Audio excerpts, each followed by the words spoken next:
Well, hey there.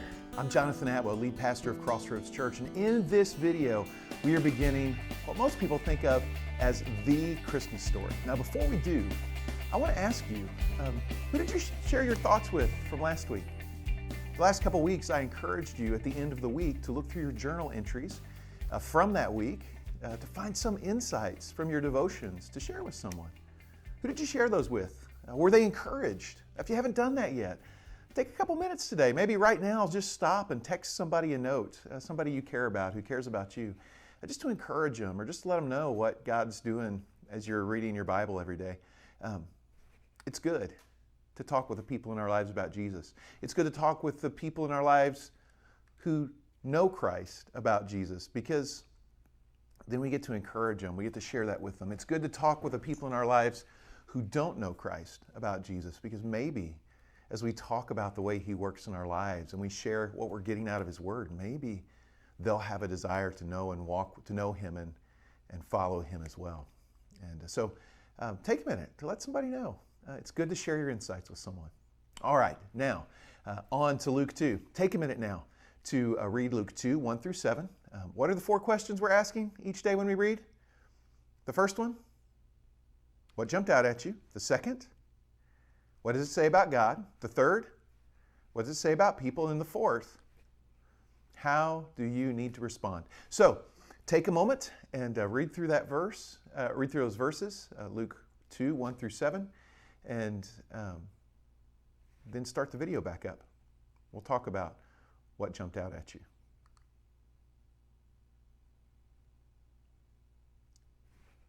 What jumped out at me? Luke 2, 1 through 7. Was the history of it. Again, Luke did the very thing he set out to do. He made order of the story of Jesus. Or maybe you could say he took the story of Jesus and made sure we understand it happened in our universe, in our reality.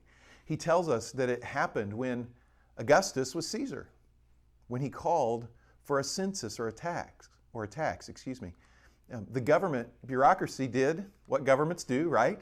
And made Joseph and his pregnant, almost wife, trek from Nazareth to Bethlehem. Man, nothing like a government making you jump through a hoop, right? Well, from there, Luke immediately humanizes the couple. From a Caesar and a government dictum to a man and a woman laying a newborn baby in a manger. Man, it's really beautiful storytelling, right? You get both the truth and the humanity. It's one neat thing that Luke does is he doesn't separate those two things. Now, what does it tell us about God? What does it say about people? Pause a minute if you haven't done that yet and write down your thoughts about both those questions. You know, we have a God who was willing to become a baby, a helpless infant. What kind of God does that? That's something to make note of in your notebook. And what about people? Well, Mary and Joseph, they started the most important job any of us ever has, parenting, with no fanfare, just a night in a stable. How do you need to respond? How do we respond to the God who reaches into our real world, puts Himself under the authority of an earthly king and his edicts, and then allows Himself to be born to a working class family who's just trying to make it?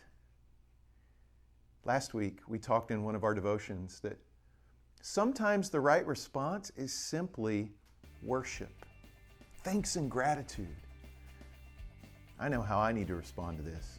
I need to let myself be deeply grateful to God.